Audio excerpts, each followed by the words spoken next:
Chào, everyone. This is part 2 of the first week of Learning Disabilities class. I would like to talk a little bit about the overlap between learning disabilities and other disabilities that are affecting kids in school a lot. So I want to start with a case vignette. I want to start with Jenny. Jenny, this story has been shared by another professor at the University of Denver who was generous in letting me use her slides. I want to let you know they come from someone else. So the student was 11 years old in 6th grade in school. The student had been identified at the university clinic at the age of 11 as having a disability in reading, dyslexia, with mild difficulties in attention. Now, along the way, the student had initially been on track or even advanced for milestones related to early development. Then, when in primary grades, kindergarten to grade 3, Jenny started to have difficulty learning letters and letter sounds. Reading and spelling took a lot of effort. She had mild difficulties with attention and following multi-step directions, like listening to the teacher asking her to do 3 things. She also had trouble with math facts that were timed and with being efficient when writing. Okay, then learning or reading to learn, when she was in 4th grade on up, reading was needed to learn new information in school. It took a lot of effort for Jenny. It impacted her comprehension. She had more difficulties with math and writing and organization of her work. It was also noticed around 4th grade on up that she started to make statements about not feeling smart, not liking school, and even feeling hopeless. So she had some mental health challenges based on her struggles in school. So what do we know about Jenny? What does this tell us about the overlap between learning disabilities and other disabilities? Well, we know that learning disabilities often co-occur, both with each other and with other attention and mental health difficulties. So the slide here shows the number of students with dyslexia and the number of students with both dyslexia and a math disability, that there are about 30 to 40% of children who have both. Okay, so they can co-occur. They can be, some people would even say the word comorbid. They exist together. Okay, what about reading and other disabilities, other types of learning disabilities? When you look at reading and writing, you see that about 70 to 75% of the children who have writing difficulties also have reading disability. So even more overlap between reading and writing than reading and math. Not only that, when it comes to ADHD, information, there's some citations that are here. There are a lot of citations. So we have a ballpark figure of 25 to 40% of children with reading disability also have ADHD. What about anxiety? When you look at children with dyslexia, and we're not factoring in ADHD at this time, there are about 30% of children with reading disability have an anxiety disorder. Now, it could be true that the anxiety becomes at the level of a disorder after the child has been struggling in school for a long time. Okay, we talked about that in class. Okay, but at some point, children can be recognized as having 2 problems. attention and anxiety, for example. Okay, so that's a lot about the overlap, showing you that some of these difficulties can and do co-occur. I want to also talk about diagnosis of learning disabilities in the United States. And that's because there are some problems in the United States that would be likely to be problems also in Vietnam, but there also might be some solutions in Vietnam that avoid some problems that did occur in the United States previously. So the Vietnamese people can build on the Americans' experience. Okay, so what about this?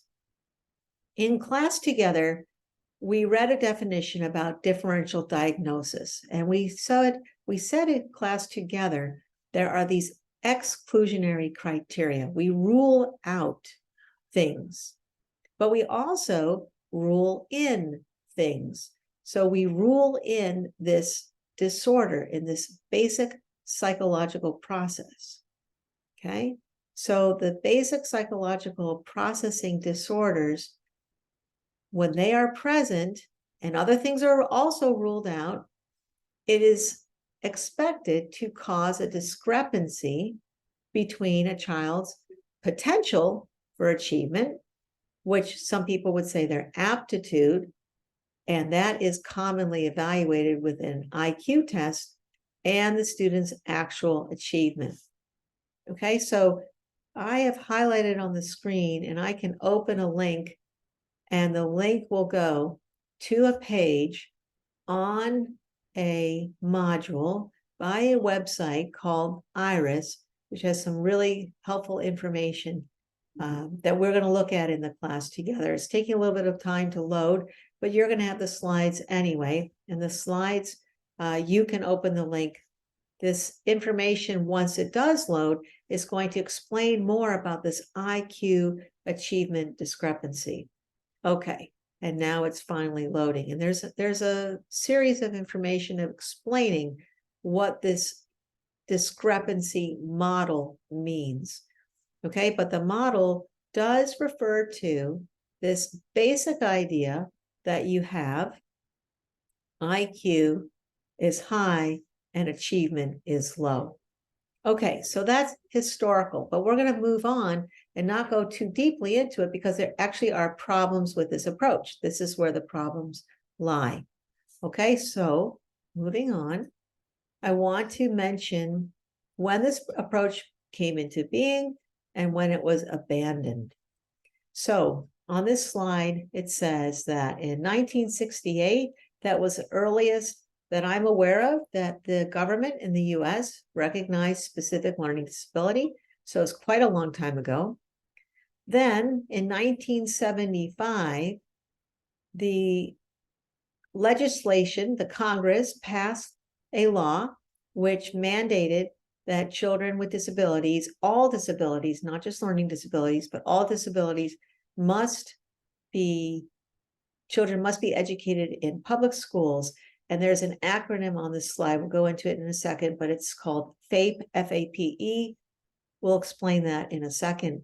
So the basic idea, though, is in 1975, all kids can have education in school with their peers in regular classrooms and regular schools. I mentioned, at least to the Wednesday group, that in 2004, that the IDEA and DSM-5 affirm the definition of LD in 2004, but that is coinciding with this new time period of an alternative inclusion criteria for defining learning disability. And it's based on something completely different called response to intervention. So in 2004 to the current time, states no longer are required to use the IQ achievement discrepancy model. They're allowed to, but it is expensive in terms of time and resources for people to do it, and it's no longer required. It also has a disadvantage in taking a long time because a student is much older if you wait until they have a discrepancy between their IQ and their achievement. Typically, they're in 4th grade or 3rd grade or possibly 2nd grade. And compare that to in part 1 in class together, we recognize that kindergarten or 1st grade would be the ideal time to start intervention for kids who are struggling. So this model of RTI comes in 2004. You're going to learn about it a little bit more in class, especially in module number 6. But the basic idea to RTI is there are 2 core concepts: the underachievement that we know with the academics and inadequate response to effective instruction. So we're actually going to need to measure what inadequate response means and how can you tell. Okay, so that's the history of the identification in the US. So I'm going to move forward here. I just want to make sure everyone knows FAPE or FAPE stands for Free Appropriate Public Education, that the right to FAPE is a powerful legal right for students with disabilities and their families, because FAPE requires schools to provide special education to meet the unique needs of a child. Okay, so FAPE, you understand, we're going to get to RTI, but on the screen right here, the heading is pre-referral interventions. And pre-referral interventions are what teachers do and what we want to see if we can level the playing field and all students have access to effective instruction. And we're going to do something as an intervention before we even refer. So it's called pre-referral. Okay, so there are 3 basic ideas. Teachers use principles of effective instruction, in other words, UDL. In addition, teachers may need to use a specific program or set of steps to target an academic need. And if so, those programs last specific weeks or months where progress is also reviewed at set intervals. So let me move on to tie this together. RTI, there's a picture on the screen here, which has got a triangle. The base of the triangle is Tier 1. Tier 1 is the general education setting where we have prevention, we have effective instruction, UDL, we have school-wide philosophy about how to use instruction that's connected and holistic regarding students. So at Tier 1, we have the regular instruction. Tier 2 can be pre-referral intervention. Tier 2 is targeted intervention. So that is similar to the idea of specific programs for a certain number of weeks or steps. Tier 2, these additional programs add time where the student has got more instruction in reading and math than other students. And the intensity of instruction is greater because students are in small groups. So they're not learning in a whole class of 20, 30, 40 students. In fact, they're learning in small groups, 3 students, 5 students, 8 students, at most 20 students. It depends on the resources that the schools have, how much money the school has. So this RTI approach means we're looking at the response to the instruction with this increased intensity of support, where all students have access to these tiers, Tier 2 as well as Tier 1, and there's progress monitoring. There's monitoring of the student's progress, so we just call it progress monitoring. The interventions are research-based. We know that there's been positive outcomes for other students at the same grade level, and there's high-quality instruction. If the student still does not make enough progress, then they move to Tier 3, where there's customized support, the students that need additional targeted interventions, and it's likely to be the same thing or synonymous with special education. So now what we've done, I'm not sure if I explained it in this way, so I'm going to say it in another way. Instead of needing a discrepancy model, with an IQ achievement discrepancy, we can look at an RTI in kindergarten, first grade, second grade, and at each of those grades, we can find out who's doing well, who needs a pre-referral intervention, who may need an additional tier 2 intervention in some cases, and who is not benefiting and needs to move on. Now I want to exit my slides for just a second, or maybe I can just click on this link. I may already have it up on my screen and I can show it to you. If I can move this around. So the RTI model, there's a link where it's great if you have the time, you can click on it and learn a little bit more about the RTI through the same IRIS website, because it goes into a little more depth in terms of how it's actually done, which I'm not going to do right now. Right now, I want to just go into the concepts for the first class. If you are interested, at the bottom of this page, you will click on the numbers, the page numbers, and see more information in this part about RTI. Okay, so that's that. Now I'm going to go back to try to finish up the rest of this part 2 presentation. Okay, so I know there's a lot of information here. Hopefully it's helpful to you. If we go on and finish things up, just to make sure I go over, the slide is only in English. It's not been translated, but I'll just give you the brief ideas. Universal screening is at the top. All students undergo a brief screening measure.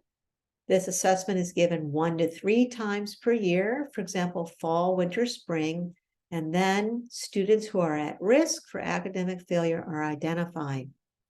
Tier 1 is also going on. We have our high quality instruction. We have, in other words, high quality because it's validated approaches to teaching. We also have teachers monitoring the progress of struggling students in the regular classroom. And we also then, if needed, go on to tier 2. Okay, tier 2, I've already explained, additional support. And the key here, again, is frequent monitoring of student progress. Tier 3, even more intense, perhaps through special education services. Now, when I say perhaps, or perhaps through this, or it depends, it's because in the United States, there's so many states, it's a very large country, and individual states will make decisions and interpret these concepts slightly differently. So that's why there's going to be variations. And also, local school systems will make decisions as to how best to implement in their area, their city, their county, that kind of thing. Okay. All right. So moving on. I want to mention that it's very important to consider that no child is identified with a learning disability, or for that matter, any disability in general, without the reflection of a multidisciplinary team. In other words, people with expertise in different areas come together and talk about the observations that teachers have made, the observations that school psychologists who do the standardized academic testing. So there's a whole group of people who come together and confirm what they think is going on with each child when the child's first identified, to confirm, is it true? Or, for example, could this be a child who's just learning English and not a child with a disability? So it's really important that you have the perspective of many, many different people. So on the slide, just going to list them out. Parents know their child really well. They can oftentimes compare a child to younger siblings, but the parents can just really give a lot of information, and they're the number one person on the team, okay?